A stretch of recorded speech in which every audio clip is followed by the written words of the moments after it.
Story number 5. Today's story is An Ant and a Dove.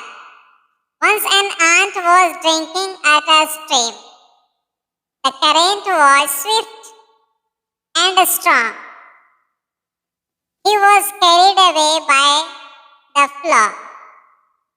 A dove sitting in a tree over the stream noticed it. He saw that the ant was about to drown. He plucked a leaf and let it fall on the water.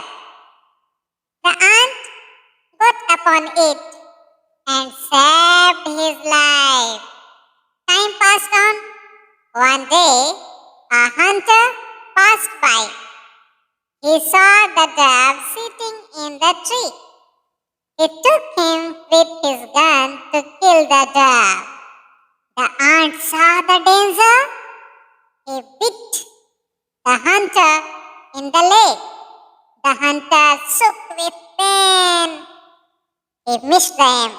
The gun went off, but did not kill the dove. The dove was saved.